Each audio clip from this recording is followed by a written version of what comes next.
Welcome to the MX43 YZ Big Bike Build. Why did we call it a big bike build? Because we couldn't think of anything else catchy.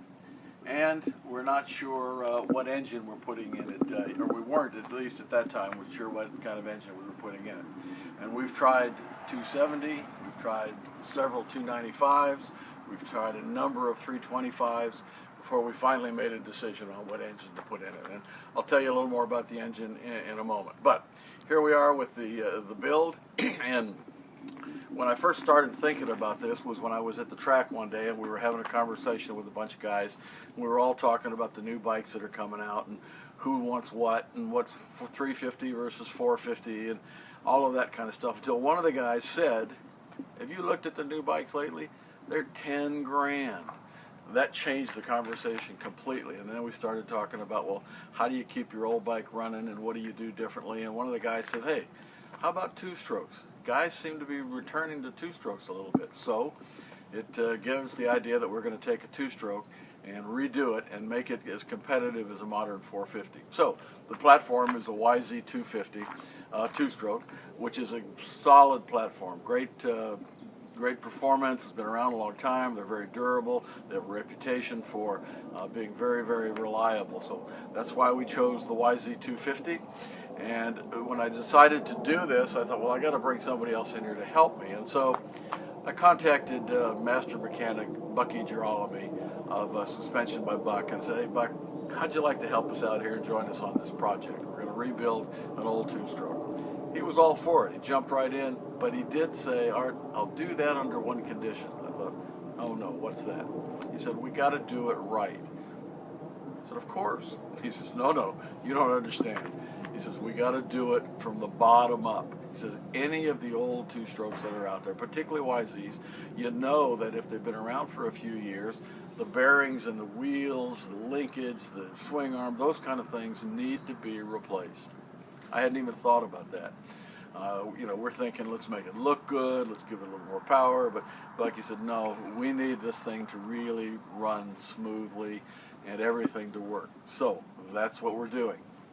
And a little later we'll show you some of Bucky's work that he's doing on the bike. But obviously the first thing to do is to strip everything away, and so we've done that, and here's what you've got. This is the starting point for our YZ250 build, our big bike build. One of the neat things about doing this is when you start taking the bike apart and you start looking at different things that you want to replace or fix or so forth, you go to the market and you start seeing things that you haven't been paying attention to before.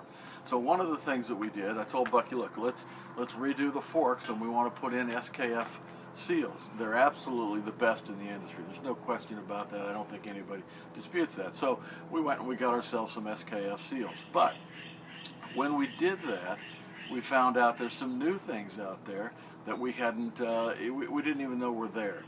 Again, if you know anything about the old YZs, you know. Great smooth power, neutral handling, very reliable. The best suspension, even today, maybe the best suspension on the market. But one of the things that they didn't have is the ability to stop real well. The brakes were just mediocre. So the first thing we think about is we got to put an oversized rotor on the front of this thing, and there's lots of them out there. But when we went looking for the SKF seals, we found that Intech, the company that sells SKF seals, also has a new oversized rotor, and this is a neat looking rotor. This is Italian made. On the GP scene you'll find lots and lots and lots of the professionals running this. It is designed to great stopping power, cleans out the mud real well, comes with a bracket for a full floating 270 millimeter rear brake or front brake rotor. We're excited to put this thing on there and try it out. We think it's going to be fantastic.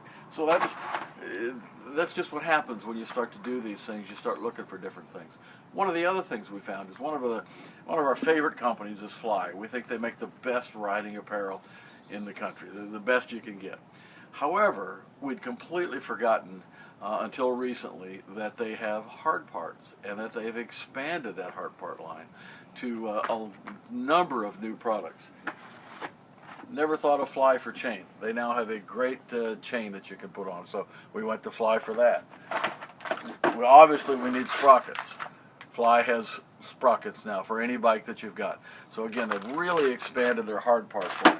But the one thing that really caught our attention is their Gator foot pegs. Now, they caught our attention because a couple of months ago they did ask us to do a little test on this, and so our erstwhile blogger, number 33, has been running these pegs for a couple of months. So when I talked to him, I said, Eric, how are they working? He says, well, I've got about 3,000 miles on them. That in itself is amazing. That's in about 2 months. And he says, I really, really like the pegs. They give you a good, solid feel. They really allow you to feel secure in the way you're on the bike. He says, this new design that they have, which has got kind of a roll, curved foot peg, allows your foot to stay on the peg but makes it easier to shift. He says, the other thing is, I think it's going to make the way that my boots get tore up or don't get tore up much, much better. And in talking to him, he said that's exactly what has happened. So he's got 3,000 miles on these pegs.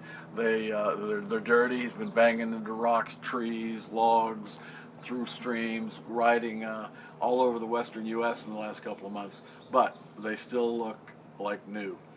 So great product from Fly. They've expanded that, and we expect to see more of that as we dig into the various things that we're going to do here. Now, about the motor, I can tell you this. As I said, we've ridden the 270s, we've ridden several 295s, and several 325s. The motor that will be in this, we've made a decision. It's going to be of the Eric Gore design. It's going to be a 295 that Eric's put together, and we'll tell you about it as we move through the build on this. But we're really excited about this. Bucky's got a lot of ideas on making the suspension even better.